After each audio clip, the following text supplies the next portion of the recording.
السلام علیکم ورحمۃ اللہ وبرکاتہ۔ الحمد للہ وکفی وسلام علی عبادہ الذین اصطفیٰ، اما بعد فاعوذ باللہ من الشیطان الرجیم، بسم اللہ الرحمن الرحیم۔ قل هو اللہ احد، صدق اللہ العلی العظیم، وبلغنا علی رسولہ النبی الامین الکریم، ونحن على ذلك لمن الشاهدين والشاکرین والحمد للہ رب العالمین۔ خطبہ مسنہ کے بعد قرآن پاک کی بہت ہی مشہور آیت کریمہ تلاوت کی گئی، اس کے تعلق سے کچھ باتیں آپ کی سماعت کے حوالے کروں۔ اس سے پہلے ضروری سمجھتا ہوں بارگاہ رسالت میں بآواز بلند درود پاک کا نذرانہ پیش کریے۔ اللہم صل علی ونبینا ومولانا محمد وبارک وسلم، الصلاۃ والسلام علیک یا رسول اللہ صلی اللہ علیہ وسلم۔ قرآن پاک میں اللہ تبارک و تعالیٰ ارشاد فرماتا ہے قل هو اللہ احد۔ آیت کریمہ کا ترجمہ ہوتا ہے کہ اے محبوب آپ فرما دیجئے اللہ ایک ہے۔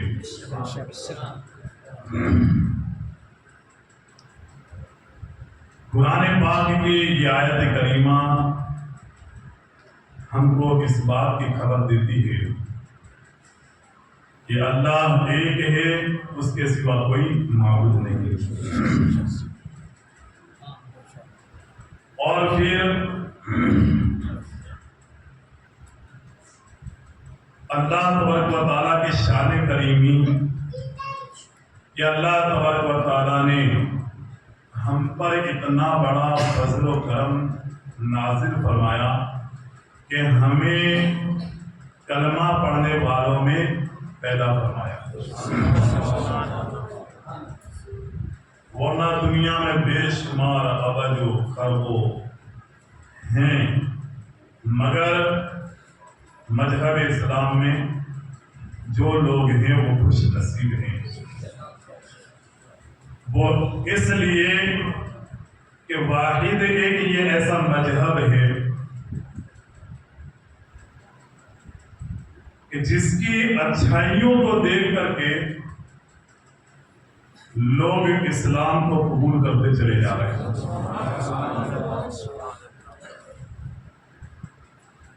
دیکھیے تحفہ نجات اس کتاب میں نے اس بات کو پڑھا ہے کہ جب عیسائیوں نے ان کے ملک کے اندر ایسا محسوس کیا کہ کوئی ہے جو مذہب اسلام مذہب اسلام کو کوئی پھیلا رہا ہے، اس کی کوئی تبلیغ کر رہا ہے، مگر سمجھ میں نہیں آتا تھا کہ یہ ہے کون مذہب اسلام کی تبلیغ کر رہا ہے، تبلیغ کا کام کون کر رہا ہے، کسی کو کچھ سمجھ میں نہیں آ رہا تھا۔ پھر وہ عیسائی اور جو بھی وہاں کے لوگ تھے، انگریز لوگ تھے، ان لوگوں نے ان کے پادری سے جا کر کے بات کہی کہ کوئی ہے اور یہ کام کر رہا ہے، مگر سمجھ میں نہیں آتا یہ تبلیغ اسلام کی کر کون رہا ہے۔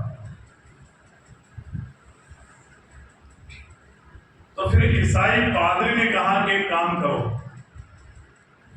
تمہیں ڈھونڈنا ہے تو صرف اتنا کرنا ہے کہ ایک کمزور بوڑھی عورت کو یا بوڑھے انسان کو سڑک پہ لا کر کے کھڑا کر دو، چوراہے پہ لا کر کے کھڑا کر دو، اور جب وہ چوراہے پہ کھڑا کر دو صبح سے اسے کھانا پانی کچھ مت دو، اور اعلان کروا دو کہ کوئی بھی انسان اس بوڑھی عورت کو پانی نہیں پلائے گا۔ اس کے باوجود اعلان کے باوجود اگر کوئی وہاں پانی پلا دے سمجھ لینا تبلیغ کا کام یہ کرتا ہے۔ اب ایسا ہی کیا انہوں نے، ایک بوڑھی عورت کو لا کر کے بھوکی پیاسی اسے کھڑی کر دی۔ دن گزرتا گیا، وقت گزرتا گیا، دوپہر ہوئی، شام ہونے آئی، ایک جوان انسان وہاں سے گزرا، دیکھا اتنے سارے لوگوں سے اس کی حقیقت پوچھی کہ بات کیا ہے، تو کہا کہ بات کچھ نہیں، اور جو بوڑھی عورت سامنے دکھ رہی، بہت سارے لوگ تھے، کہا کہ جو سامنے بوڑھی عورت ہے وہ صبح سے اس کو یہاں کھڑی رکھی ہے اور اسے پانی پلانے سے منع کیا کہ کوئی اسے پانی نہیں پلائے گا۔ تو ان لوگوں نے، یعنی اس جوان نے کہا کہ تمہارے اندر عقل ہے کہ نہیں، انسانیت ہے کہ نہیں تمہارے اندر؟ اتنی کمزور اور اتنی بوڑھی عورت، وہ بھی تم کہتے ہو کہ صبح سے اس کو یہاں کھڑا رکھا ہے۔ وہ نوجوان دوڑ کر کے گیا، پانی لے کر گیا، بوڑھی عورت کو پانی پلا دیا۔ جیسے ہی پانی پلایا اسے پکڑ لیا گیا اور جانچ کی گئی، اس کے بارے میں پوچھ تاچھ کی گئی تو پتا چلا کہ مذہب اسلام کی تبلیغ یہ انسان کر رہا۔ مگر یہ بات عیسائیوں نے پادری سے پوچھی کہ تمہیں یہ معلوم کیسے کہ تبلیغ کا کام کرنے والا وہ پانی پلا دے گا؟ تو پھر کہا کہ یہ سوال تم اسی نوجوان سے پوچھو۔ پوچھا گیا اسے کہ تجھے قانون کے اعتبار سے کیا تجھے ڈر نہیں لگا کہ میں پانی پلا دوں گا میرا کیا ہوگا؟ اتنے سارے لوگ تھے، کسی نے نہیں پلایا، تمہیں بھی جسر پلا دیا۔ تب نوجوان کہتا ہے کہ میں جس مذہب کو مانتا ہوں، میرا مذہب اسلام ہے، اور اسلام کا قانون یہ ہے کہ تم اگر پیاسے کو پانی پلا دو اللہ تمہیں نیکیاں عطا فرماتا ہے، اور مذہب اسلام کا جو ماننے والا ہوگا ہر چیز برداشت کر لے گا، کسی کی تکلیف برداشت نہیں کرے گا۔ تو تم صبح سے اس کو بوڑھی عورت کو کھڑا رکھا، پیاسا بھوکا پیاسا کھڑا رکھا، انسانیت ہے کہ نہیں تمہارے اندر؟ تو ہم لوگوں سے، اسلام کے ماننے والے محبت سے پیش آتے اور لوگوں پر رحم کرتے ہیں، تو یہ ہمارے مذہب کا رول سے قانون ہے کہ تم پیاسے کو دیکھو پانی اسے پلا دو، یہ ہمارے مذہب کا رول ہے۔ جیسے اس نے یہ بات کہی، اچانک کتنے لوگوں نے اسلام کو قبول کر لیا۔ تو یہ ایک واحد ایسا مذہب ہے کہ جو مذہب اللہ نے جس مذہب میں ہمیں پیدا کیا، اور اس کی شان غریبی تو دیکھو، صرف مذہب میں پیدا کیا بات ختم، ایسا نہیں۔ اس مذہب میں جو کتاب پڑھی جاتی ہے، قرآن جو پڑھا جاتا ہے، وہ قرآن اللہ نے ہمیں عطا کیا، اور قرآن کی طاقت کا یہ عالم ہے۔ آج تک دنیا میں اس آسمانی کتاب اللہ نے جو قرآن نازل کیا، دنیا میں کوئی ایسی طاقت پیدا نہیں ہوئی جو قرآن کی قرآن جیسی ایک آیت بنا سکے۔ قیامت تک آیت تو دور، اس کا زیر جبر، اس کا جو نقطہ ہے وہ بھی کوئی آگے پیچھے نہیں کر سکتا۔ ایسی کتاب اللہ نے ہم کو قرآن دی، یہ اس کی شان کریمی۔ اور اتنا ہی نہیں، نبی تو سب کو دیے، ہر امتی کو نبی دیا، مگر ہم مسلمانوں کو جو نبی دیا وہ ایسا نبی دیا، وہ سب نبیوں کا سردار ہے، وہ ایسا نبی ہم کو دیا۔ اور اس نبی سے اللہ نے کہا، اے محبوب قل هو اللہ احد، تم کہہ دو اللہ ایک ہے۔ اب ایک بات یاد رکھو،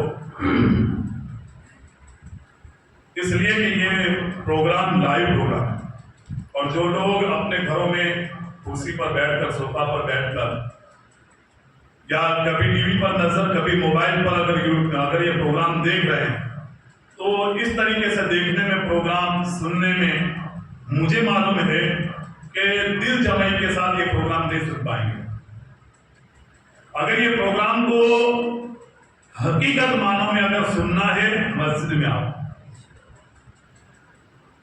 اس کے تعلق سے حضرت سہیل رضی اللہ تعالیٰ حضرت عبد الرحمن بن سہیل رضی اللہ تعالیٰ فرماتے ہیں کہ ایک مرتبہ اللہ کے رسول کے گھر میں ہم موجود تھے. اللہ تبارک و تعالیٰ نے قرآن کی آیت نازل فرمائی وَاصْبِرْ نَفْسَكَ مَعَ الَّذِينَ يَدْعُونَ رَبَّهُمْ بِالْغَدَوْتِ وَالْعَشِيِّ. اللہ تبارک و تعالیٰ نے وَاصْبِرْ نَفْسَكَ مَعَ الَّذِينَ یہ آیت کریمہ نازل فرمائی. حضرت عبد الرحمن بن سہیل فرماتے ہیں ہم لوگ وہاں پر موجود تھے. اللہ کے رسول جیسے ہی آیت سنی آیت نازل ہوئی فوراً اللہ کے رسول اٹھ گئے. آیت کا ترجمہ یہ ہوتا ہے کہ تم اپنے آپ کو ایسے لوگوں کے اندر رکھو, ایسے لوگوں میں جا کر کے تم بیٹھو جہاں پر لوگ اللہ کا ذکر کر رہے ہو. آیت کریمہ کا ترجمہ کیا ہوتا ہے کہ تم ایسی محفل میں بیٹھو جہاں پر اللہ کا ذکر ہو رہا ہو. یہ آیت کریمہ کا ترجمہ ہے. تو ابھی 9 دن جو ہمارے پروگرام ہے وہ کیا ہے؟ یہ ذکر الہی تو ہے. یہ بات الگ ہے کہ ہم امام حسین کی یاد میں یہاں بیٹھے مگر حسین کے ساتھ ذکر بھی ہوا. اور اس سے پہلے ہمارے پیش امام مولانا تاج الدین صاحب نے جو حمد پڑھی تو وہ بھی ذکر الہی ہی تھی. تو یہ ذکر الہی اس میں شامل ہے. ذکر حسین کے ساتھ ذکر الہی اور یہاں تک کہ ذکر رسول بھی ہے, ذکر صحابہ بھی اس میں موجود ہے. یہ سب باتیں ذکر الہی بھی اس میں ہیں. وَاصْبِرْ نَفْسَكَ مَعَ الَّذِينَ یعنی تم اپنے آپ کو ایسی محفل میں بٹھاؤ جہاں پر اللہ کا ذکر ہو رہا ہو. عبد الرحمن بن سہیل فرماتے ہیں اللہ کے رسول نے یہ آیت کریمہ جب نازل ہوئی اٹھے ایسی محفل کو ڈھونڈنے کے لیے نکل گئے. ایسی محفل کو ڈھونڈنے کے لیے نکل گئے. اور کچھ لوگوں کو جب ذکر الہی کرتے ہوئے دیکھا تو وہ لوگوں کی حالت کیا تھی؟ حضرت عبد الرحمن بن سہیل فرماتے ہیں ان لوگوں کی حالت یہ تھی بکھرے ہوئے بال ہونے تھے, کپڑوں کے ٹھکانے نہیں, کسی کے پاس ایک ہی کپڑا ہے بدن ڈھانپنے کے لیے, کوئی چمڑا اوڑھ کر کے بیٹھا ہے. ایسی حالت ہے اور اللہ کا ذکر ہو رہا ہے. اور اللہ کے رسول اس محفل میں جا کر کے بیٹھے, جنت کا مالک ایسی محفل میں. اور یہ اللہ کا حکم تھا کہ محبوب اپنے آپ کو ایسی محفلوں میں تم بٹھاؤ, ایسی محفل میں جا کر کے تم بیٹھو. اللہ کے رسول گئے اس محفل میں بیٹھے جہاں پر ذکر خداوندی ہو رہا تھا. بیٹھے اور بیٹھنے کے بعد آپ نے اللہ کا شکر ادا کیا. یہ اللہ کا شکر ہے, تمام تعریف اللہ کے لیے ہے. اللہ کا شکر ہے کہ اللہ نے میری امت میں ایسے لوگ پیدا کیے. اور پھر اللہ کے رسول صلی اللہ علیہ وسلم فرمایا کہ اللہ کا شکر ہے کہ اللہ نے مجھے تمہارے بیچ میں بیٹھنے کا حکم دیا. اب اس حدیث پاک سے پتہ کیا چلا کہ جو لوگ یہاں آئے اس محفل میں بیٹھے وَاصْبِرْ نَفْسَكَ مَعَ الَّذِينَ اس آیت کریمہ کے حکم کے ماتحت ہم اللہ کے ذکر کی محفل میں بیٹھے. اور اس کی شان کریمی تو دیکھو کو کتنا دے رہا ہے. ہم تو صبح میں اٹھے فجر کی نماز کے لیے آ رہے تھے, دن میں سوچا رات کو ہم مسجد میں جا کر کے ذکر حسین سنیں گے.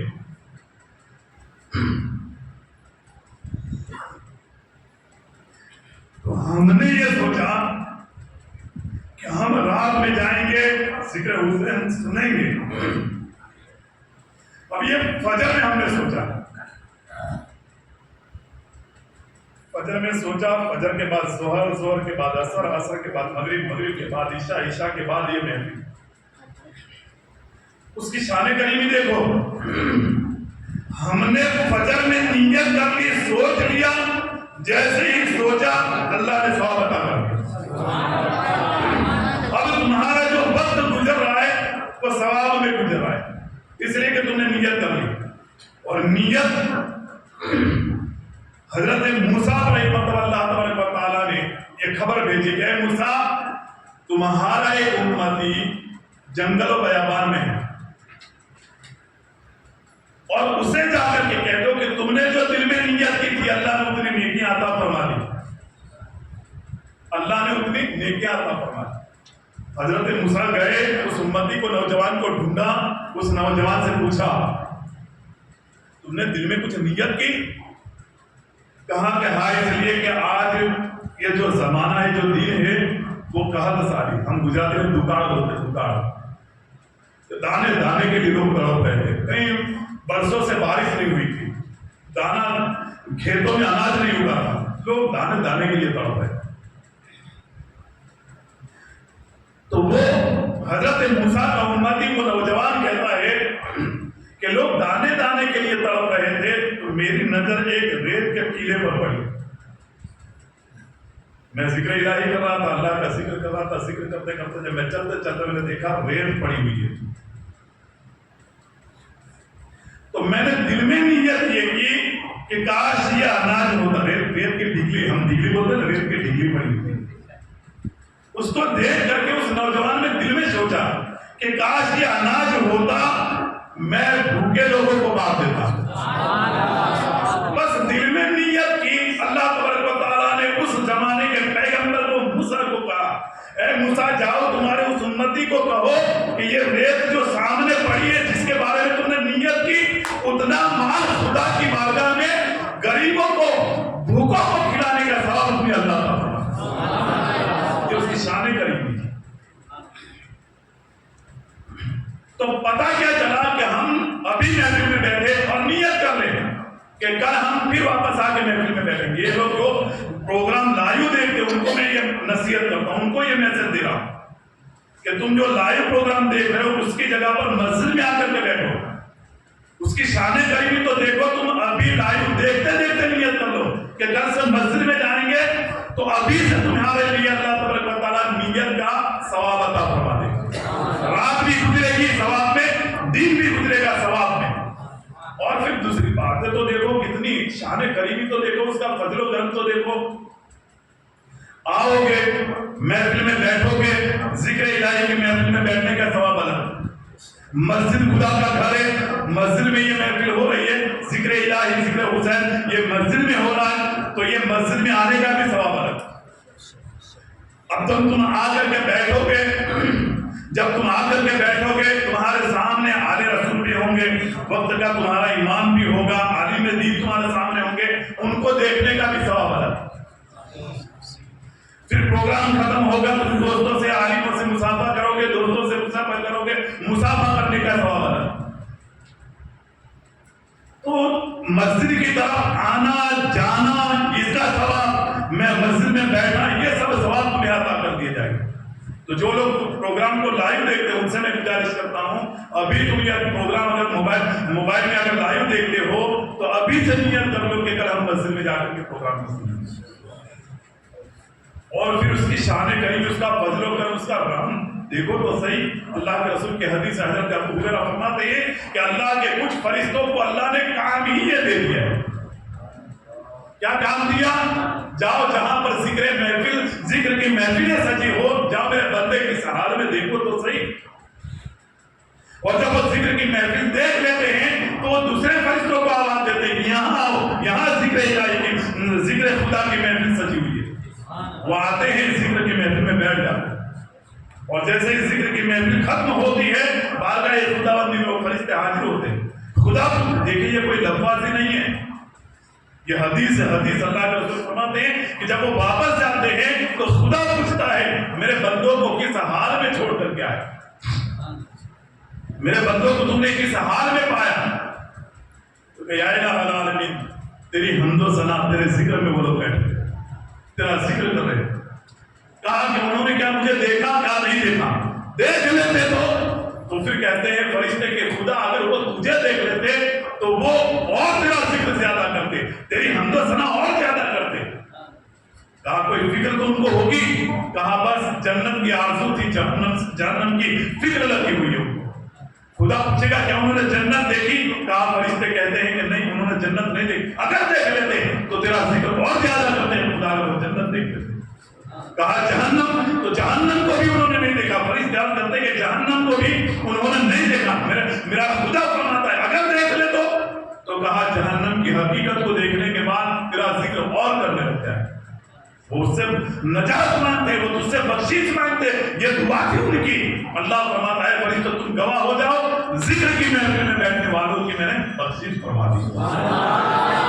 حدیث شریف میں ہے، ابو ہریرہ فرماتے ہیں اس حدیث میں آخر میں فرشتے سے کہتے ہیں اے خدا ایک بندہ ایسا تھا جو ذکر کرنے کے لیے نہیں آیا تھا، وہ تو وہاں سے کچھ کام سے جا رہا تھا، محفل کو دیکھیے اور بیٹھ گیا۔ خدا فرماتا ہے فرشتوں محفل کی برکت سے، ذکر الہی کی وجہ سے اس بندے کی بھی میں نے بخشش محفل میں جو لوگ یہ پروگرام دیکھ رہے ہیں یوٹیوب کے اوپر، یعنی لائیو پروگرام دیکھ رہے ہیں، وہ اس طریقے سے محفل میں آئے تاکہ یہ حدیث جو اللہ کے رسول نے بیان کی اس کا بھی فائدہ حاصل ہو۔ اللہ فرماتا ہے قل هو اللہ احد، اے محبوب تم کہہ دو اللہ ایک ہے۔ دہریا نے کہا تھا خدا ہے ہی نہیں، اس نے کیا کہا خدا ہے ہی، یہ دنیا ہے، لوگ آتے جاتے مرتے پیدا ہوتے مر جاتے، بس یوں ہی سب چلتا ہے۔ لوگوں نے کہا نہیں ہے خدا، کہا نہیں ہے، کوئی ہو تو لاؤ میرے مقابلے میں، میرے سے مناظرہ کر لے۔ تو پھر اب امام اعظم ابو حنیفہ کو حاضر کیا گیا، کہا ہے امام اعظم ابو حنیفہ تمہارا اس سوال کا جواب دے سکتے، وقت کے امام بھی ہے، مجدد ہے۔ امام اعظم ابو حنیفہ رضی اللہ تعالیٰ عنہ جب آپ کے پاس یہ خبر پہنچی تو کہا میں تیار ہوں ان سے مقابلہ کرنے کے لیے دہریا سے۔ کیا کہتا کیا ہے؟ کہا خدا ہے نہیں، یہ سب ایسے ہوتا ہے، پیدا ہوتے لوگ اور پھر مر جاتے ہیں، یہ دنیا اپنے آپ یہ سب یہ ہوتا ہے، ہو رہا ہے، اس کا کوئی چلانے والا نہیں۔ امام اعظم ابو حنیفہ فرماتے ہیں ٹھیک ہے جاؤ اسے کہہ دو کون سا دین کون سا وار تم وقت مقرر کر لو، اس وقت پہ میں آ جاؤں گا۔ دہریا کہتا ہے کہ ٹھیک ہے وقت مقرر کر لیا گیا۔ امام اعظم ابو حنیفہ رضی اللہ تعالیٰ عنہ وقت کے اعتبار سے جو ٹائم دیا تھا اس سے کچھ لیٹ گیا۔ امام اعظم ابو حنیفہ رضی اللہ تعالیٰ عنہ جب لیٹ پہنچے، دیر ہوئی، لوگ اس بات کو دیکھنے کے لیے بےتاب تھے کہ دہریے کا جواب کسی کے پاس تھا نہیں، اور ایک ہے جو امام اعظم دینے کے لیے آ رہے ہیں، تو کیا جواب دے رہے ہیں؟ اس جواب کو سننے کے لیے دنیا بےتاب تھی۔ جب میں غفیر لگا ہوا تھا دریا کے کنارے پر، دریا دجلہ کے کنارے پر، یہ یعنی طے ہوا تھا کہ یہاں پر مناظرہ ہوگا۔ امام اعظم کو آنا تھا اس طرف سے، امام اعظم آنے کے لیے تیار، اب آ رہے مگر دیر سے آئے۔ ان کی جب دیر ہوئی امام اعظم کو آنے میں تو دہریا نے کہا نہیں آئیں گے وہ، تم انتظار مت کرو، میرا مقابلہ کوئی کر ہی نہیں سکتا۔ اور لوگوں کو جب یہ بات بتائی لوگ بھی سوچ میں پڑ گئے کہ امام اعظم ابھی تک نہیں آئے، ابھی تک نہیں آئے، بہت دیر ہو گئی، لوگ انتظار بہت لوگ یعنی انتظار کر رہے ہیں امام اعظم نہیں آئے، اور بہت دیر کے بعد آئے۔ دہریا نے کہا کہ امام ہو، لوگ دنیا تمہیں امام کہتی ہے، اور تم امام ہو تو اس اعتبار سے تو آپ کو وقت پر آنا چاہیے تھا کہ اتنی دیر سے آئے۔ امام اعظم ابو حنیفہ فرماتے ہیں میرے سامنے ایک بات ایسی آ گئی، ایسا ایک واقعہ نمایاں ہوا کہ جس پر مجھے تعجب ہوا، میری لائف میں ایسی میں بات نہیں دیکھی۔ جب دہریا نے سنا کہ ایسی بات بتا رہا ہے تو کہا کہ ٹھیک ہے بتاؤ۔ اب لوگ بھی کیا، امام اعظم نے کبھی ایسا واقعہ دیکھا نہیں، ایسی حالت دیکھ لیں اور آپ دیکھیے تو کون سی ایسی بات ہوگی کہ جس پر ان کو تعجب ہو رہا ہے۔ امام اعظم ابو حنیفہ رضی اللہ عنہ فرماتے ہیں کہ میں آنے کے لیے بالکل تیار تھا، میں اپنے گھر سے نکلا بھی، دریا دجلہ کی گھڑی جب میں پہنچا تو میں اس بات کو دیکھ کر کے تعجب پڑ گیا کہ کشتی وستی کچھ ہے نہیں، مجھے اس پار جانا ہے، تمہارے پاس آنا تھا، دریا پار کرنا تھا مجھے، تو وہاں کشتی نہیں تھی، میں کشتی کا انتظار، میں اچانک کیا دیکھتا ہوں ایک جھاڑ اپنے آپ کٹ گیا، کسی نے نہیں کاٹا اس کو، اپنے آپ کٹ گیا۔ امام اعظم اتنے بڑے مجمع میں دہریا سے یہ بات بتا رہے ہیں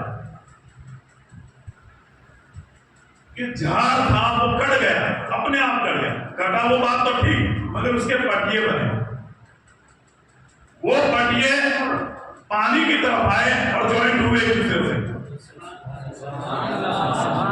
امام اعظم فرماتے ہیں کہ میرے لیے تعجب تھا کہ جھاڑ اپنے آپ کٹ گیا، کٹا کوئی پرابلم نہیں، میں سوچ رہا تھا یہ کٹا کیسے ہے۔ اس کے بعد ٹھیک ہے وہ پانی کے پاس آیا، اپنے آپ کوئی لایا بھی نہیں ہوا، پانی میں اترے پٹیے، اب پانی میں آنے کے بعد ایک دوسرے سے جوائنٹ ہوئے، کشتی بن گئی۔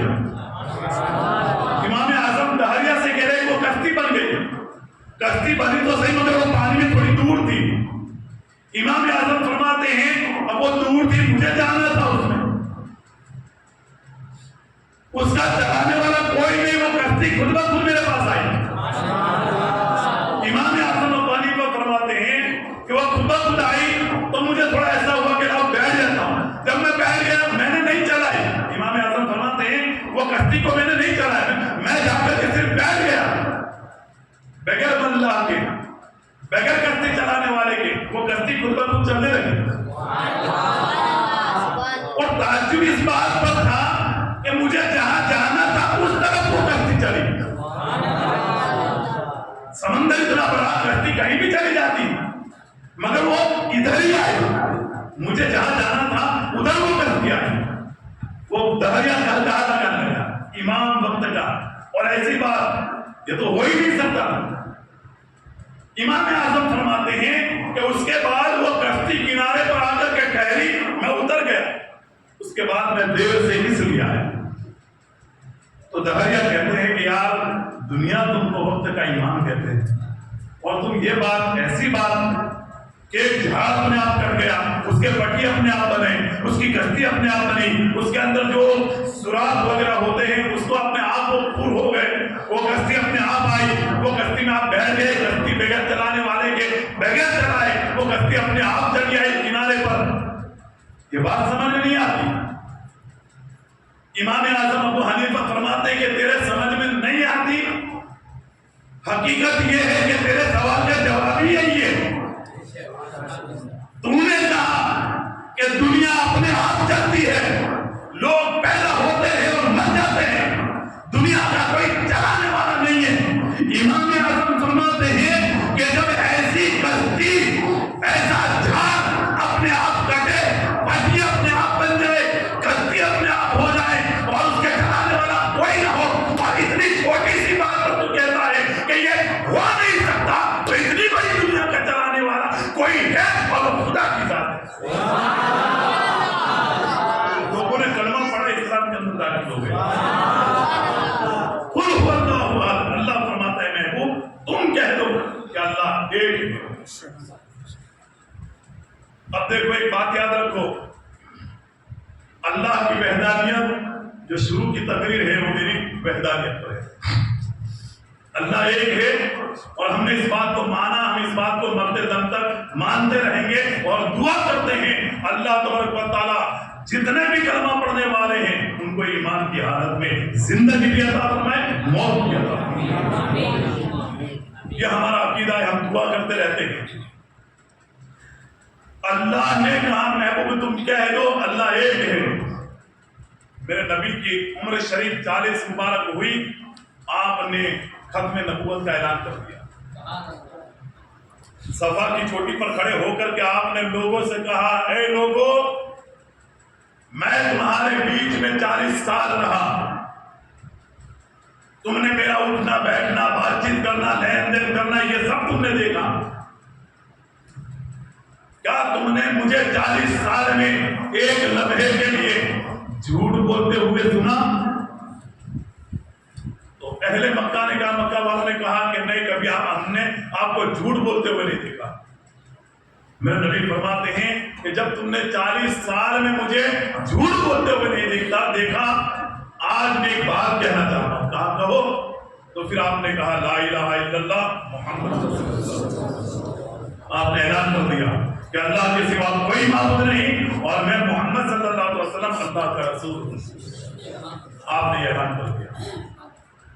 اب جیسے ہی آپ نے یہ اعلان کیا,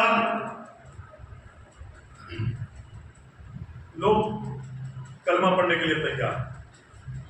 آپ صادق الامین تھے, آپ کا لفظ تھا, بڑے کفار بڑے بڑے کافروں نے آپ کو یہ لقب دیا تھا.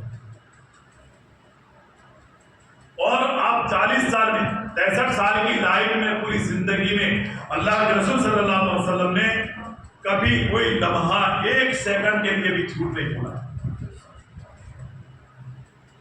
اور نبی نے جب یہ بات بتائی تو اب ہم کو یہ پیغام ملتا ہے کہ کلمہ پڑھنے والے کے لیے ضروری ہے وہ اپنی لائف میں کبھی جھوٹ نہ بولے.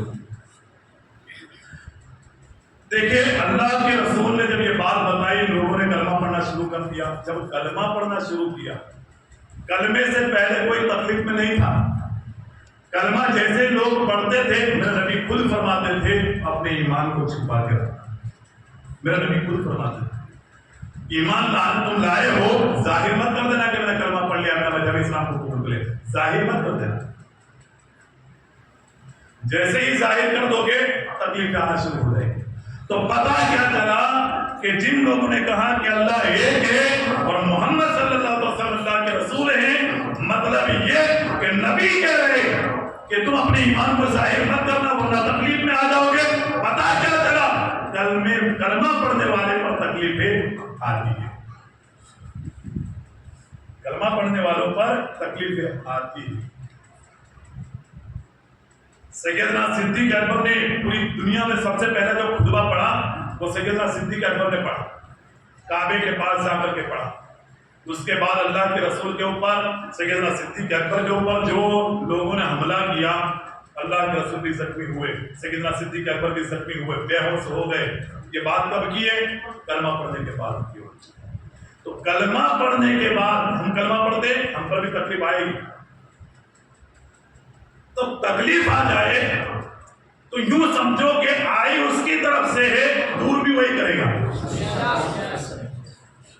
آئی اس کی طرف سے، دور بھی وہی کرے گا. اور جب اس تکلیف پر تم صبر کر لو گے اور اس کے بعد خدا خود فرماتا ہے کہ میں تم کو دور نہیں کرتے، شکر ادا کرو. تم نے جیسے ہی شکر کیا دوسری نعمت میں عطا کر دوں گا. صبر کیا تو صبر کے بعد تمہاری جو لائف ہے، تمہیں جو نعمتیں عطا کروں گا وہ بے مثال ہوگی. عثمان بن طلحہ کعبے کی چابی ان کے پاس رہتی تھی. میرے نبی نے 10,000 صحابہ کو لے کر کے گئے اور میرے نبی نے کہا مجھے کعبے کو اندر سے دیکھنا ہے. تو عثمان بن طلحہ دیکھا بھی، آپ کوئی میرے پاس پیسہ مانگے گا مولانا 10 روپے تھوڑا میرے پاس ابھی کچھ ہے بھی مل لیجیے، کچھ بھی بات 10 روپے ہو تو دو نا. میں یوں کہوں کہ نہیں ہے تو اس کو اچھا لگے گا، مگر یوں کہوں کہ ہے مگر نہیں دینا اس کے بعد بری لگے گی. تو عثمان بن طلحہ نے میرے نبی کو یوں کہا کہ چابی ہے مگر آپ کو نہیں دوں گا. کعبے کی چابی میرے پاس ہے مگر آپ کو نہیں دوں گا. دوسرا کوئی مانگے گا تو دے دوں گا، آپ کو نہیں دوں گا. میرے نبی نے کیا فرمایا؟ ایک دن وہ آئے گا تو خود مجھے چابی دینے کے لیے آئے گا، یہ چابی میرے پاس ہوگی.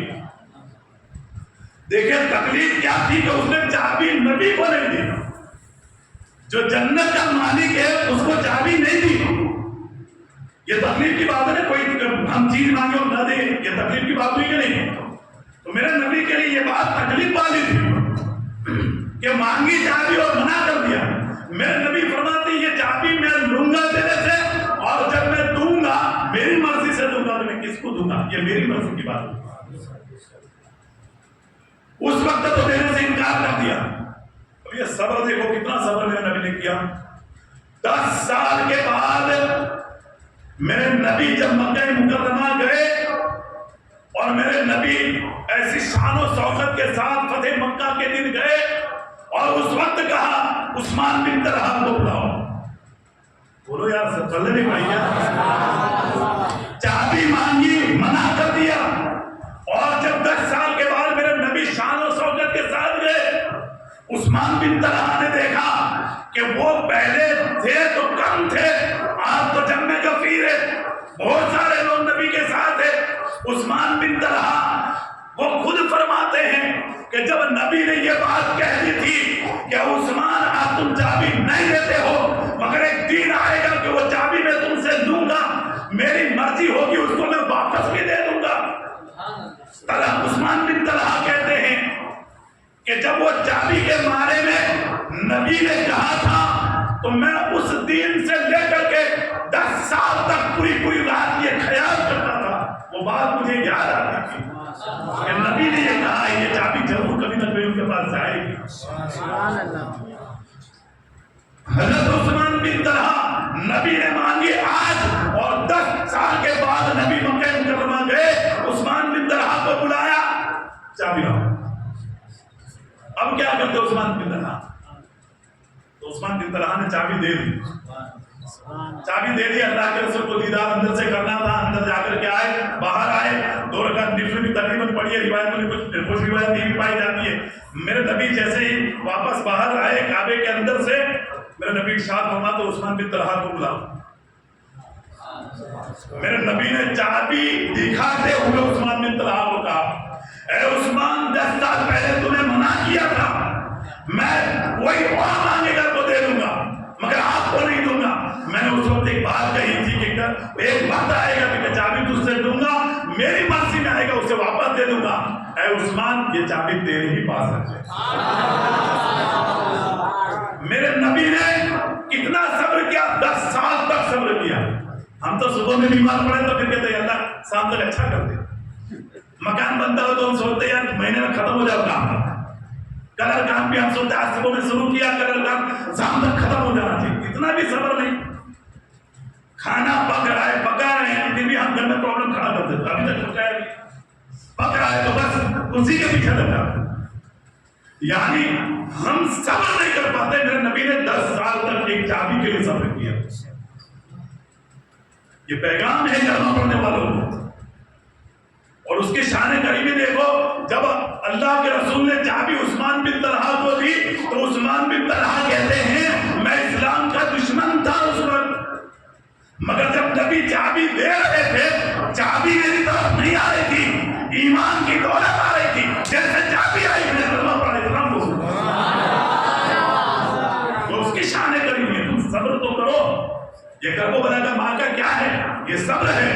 حضرت عمر کی جو روایت آپ نے جمعہ میں بھی سنی ہوگی، کیا تھا یہ؟ صبر کا مقام تھا یہ۔ میرے نبی نے کہہ دیا تھا احد پہاڑ سے، تو ہلتا ہے، تو جھومتا ہے، اے احد گھر جا، تیرے سینے کے اوپر ایک نبی ہے، ایک صدیق ہے، تو شہید ہے۔ تو سمجھ گئے تھے صدیق تو یہ ہے، نبی یہ ہے، ہم 2 شہید ہیں، مگر عثمان بھی شہید ہوں گے، میں عمر بھی شہید ہونے والا ہوں۔ اور اس نبی نے تو کہہ دیا، نبی نے کہہ دیا بات ختم۔ نبی نے کہہ دیا آسمان گر سکتا ہے، زمین پھٹ سکتی ہے، مگر نبی نے کہہ دیا وہ بات کبھی بدل نہیں سکتی۔ نبی نے کہہ دیا تھا یہ شہید ہے، مگر پھر بھی عمر پوری زندگی یہ دعا کرتے رہے، اے خدا مجھے موت دے، مدینے میں موت دے، شہادت کی موت عطا کر۔ اور کتنے آپ نے کتنا صبر کیا حضرت عمر فاروق اعظم، حضرت عثمان غنی کی بھی جان شہادت۔ اتہاس اس بات کی گواہی دیتا ہے کہ کچھ روایت میں آتا ہے کہ تقریباً آپ کو 40 دن تک آپ کو پیاسا رکھا گیا۔ ایسا صبر کیا، قرآن کی آیت آپ عثمان غنی پڑھ رہے ہیں اور آپ کو شہید کیا جا رہا ہے، کتنا صبر کیا۔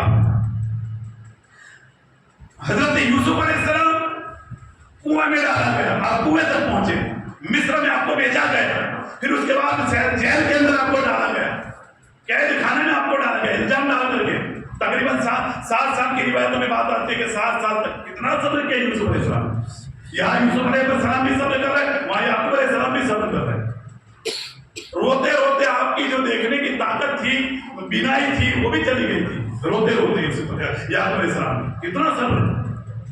اور صبر کی تلقین خدا صبر کے معاملے میں کہتا ہے صبر کرو، جب تم نے مجھے خدا کہا تو میرے اوپر بھروسہ بھی رکھو، تم نے کہا اللہ ایک ہے تو اب تم میرے اوپر ہی ڈالو سب بات کو۔ حضرت زکریا پر جب حضرت زکریا ایک جھاڑ کے اندر، دشمن ان کے پیچھے پڑے، آپ جھاڑ کے اندر چلے گئے، اللہ نے وہ طاقت عطا کی تھی۔ ایک جھاڑ تھا جو آدھا کٹا ہوا تھا، زکریا علیہ السلام نے دیکھا کہ اب تو کوئی راستہ نہیں، تو حضرت زکریا نے اس جھاڑ سے کہا کہ مجھے تیرے اندر آنا ہے۔ جھاڑ پھٹا، حضرت زکریا علیہ السلام اندر داخل ہوئے، اور جیسے زکریا علیہ السلام داخل ہوئے وہ جھاڑ جیسا تھا ایسا ہو گیا۔ اب دشمن آئے، سمجھ گئے کہ راستہ تو کوئی ہے نہیں، اسی میں ہونے چاہیے، انہوں نے لکڑے کے اوپر، وہ جھاڑ کے اوپر آرا چلانا شروع کیا۔ جیسے ہی آرا چلانا شروع کیا، لکڑی کٹی، اور جب زکریا علیہ السلام کے سر مبارک پر جب وہ آرا آیا، آپ کے دل سے آہ نکل گئی۔ آرا آیا، جب آپ کے سر پر آرے کا اثر ہوا، آپ کے دل سے آہ نکل گئی۔ اللہ نے کہا اے زکریا صبر کرو۔ دیکھیں ایک نبی کو اللہ کہہ رہا ہے صبر کرو، ہم تو امت ہی ہے، صبر کرو۔ اور جب آرے کے معاملے میں جب آہ نکلی تو خدا نے کہا صبر کرو، اور اس کے بعد خدا کیا کہتا ہے معلوم ہے؟ اگر تم نے اب دوبارہ آہ نکالی، تمہاری پشت سے کوئی نبی ہم پیدا نہیں کریں گے۔ نبیوں کا سلسلہ اس طریقے سے چلا نا، تو خدا کہتا ہے کہ اگر آن نکالی تو ہم تمہارے پشت سے کوئی نبی پیدا نہیں کریں گے. یا تو دوسری ایک روایت یہ بھی ہے کہ آپ کا نام پیغمبروں کے لسٹ سے نکال دیا جائے گا، آپ کا نام پیغمبروں کی لسٹ سے نکال دیا جائے گا. ایک روایت یہ بھی پائی جاتی ہے. بہرحال وہ صبر کر کے ایسی منزلیں طے کر گئے کہ اللہ تبارک و تعالیٰ نے وہ بلندی عطا کر دی. ہمارے لیے ضروری کیا ہے؟ ہم نے کہا اللہ ایک ہے اور اسی پر چلنا ہے. اب ٹھوکر لگے، ناخن نکل جائے، مصیبت لین دین میں کاروبار میں آ جائے، خدا ہے. بیمار ہو جاؤ، خدا ہے. بس اسی کے ذات پر بھروسہ رکھو. اگر اسی کی ذات پر بھروسہ کیا تو پھر اللہ تبارک و تعالیٰ فرماتا ہے خود کہ جس نے مجھ پر یقین کیا، اگر وہ میری طرف یقین کے طور پر ایک بالشت اگر وہ نجی آتا ہے تو میں 10 قدم اس کی، میری رحمت 10 قدم اس کی طرف چلی جاتی ہے. وہ میری بارگاہ میں اگر وہ چلتا ہوا آتا ہے، میری رحمت دوڑ کر کے اس کی طرف بڑھ جاتی ہے. خدا فرماتا ہے کہ میرا ذکر اگر وہ لوگوں کے اگر تنہائی میں کرے تو خدا فرماتا ہے اس بندے کا ذکر، اس بندے کی تعریف میں اکیلے میں کرتا ہوں. خدا فرماتا ہے اگر وہ لوگوں کے مجمع میں محفل میں بیٹھ کر کے اگر وہ ذکر الہی کرتا ہے تو میں فرشتوں کے بیچ میں اس بندے کا ذکر کرتا ہوں، اس بندے کو یاد کرتا ہوں. یہ خدا کے معاملے میں ہمارا ایمان جتنا بھی ہو سکے مضبوط ہونا چاہیے. اس لیے کہ خود خدا فرماتا ہے کہ جو تکلیف، جو آزمائش میں تمہیں آزمائش میں جب لیتا ہوں اور اس کے بعد کوئی بیمار ہو جائے اور جب میں اس کو تندرستی دیتا ہوں تو جو پہلے تندرستی تھی اس سے بھی اچھی تندرستی عطا فرماتا.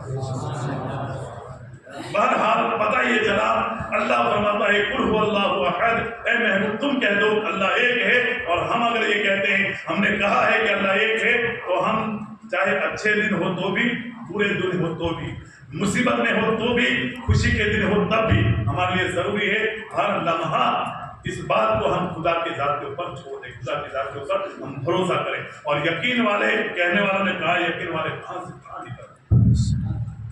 ہم خدا کی ذات پر یقین کر لیں کہ جو کچھ بھی ہے اللہ ہے. آج ہم تو دوپہر میں کھاتے ہیں، شام کی فکر کرتے ہیں، شام کو کیا پتہ ہے. اتنا بھی خدا کے ذات، جو خدا نے دوپہر میں دیا وہ خدا رات کو بھی دے گا. رات کو کھاتے تو صبح کی فکر، ہم فکر میں ہیں اور خدا روزی کا مالک اللہ ہے. حضرت موسیٰ نے ایک مرتبہ مٹھی بند کر لی اور حضرت موسیٰ نے پوچھا اے اللہ تو رازق ہے؟ کہا ہاں میں بے شک میں رازق ہوں، میں روزی دیتا ہوں مخلوق کو. تو کہا ایک مخلوق ایسی ہے کہ جس کو تو نے آج رزق نہیں دیا. حضرت موسیٰ نے کئی دیر تک اس مٹھی کے اندر ایک چھوٹی ایک کیڑی کو بند رکھا تھا. اس کا جو کھانے کا وقت ہوتا ہے وہ وقت پر حضرت موسیٰ نے اس کو بند کر دیا اور خدا سے کہا کہ میری مٹھی میں جو ہے اس کو تم نے رزق نہیں دیا. اے موسیٰ تو مٹھی تو کھول. حضرت موسیٰ نے مٹھی کھولی، آٹا ہے اور آٹے کے اوپر کیڑی بیٹھ کر کے آٹے کو کھا رہی. تو ہمارا ہر معاملے کو، چاہے وہ روزی ہو، کچھ بھی ہو، کوئی بھی بات ہو، ہمارا کاروبار ہو، رشتہ داری ہو، کچھ بھی ہو، پڑوسی ہو، ماں باپ ہو، جو بھی ہے اللہ کی ذات پر بھروسہ کرو. اور جو بھی کرو یہ سوچ کر کے کرو اللہ ہمیں دیکھ رہا ہے. بس یہ سوچ کر کے جب خدا کی ذات پر بھروسہ کر کے اپنی زندگی تم بشر کرتے رہے تو پھر اللہ تبارک و تعالیٰ جو بھروسہ کرتا ہے اس کو باقی بھی نہیں رکھتا. اللہ تبارک و تعالیٰ نعمت سے عطا فرما دیتا ہے. جو کچھ بھی باتیں بتائی اللہ ہمیں توفیق عطا فرمائے.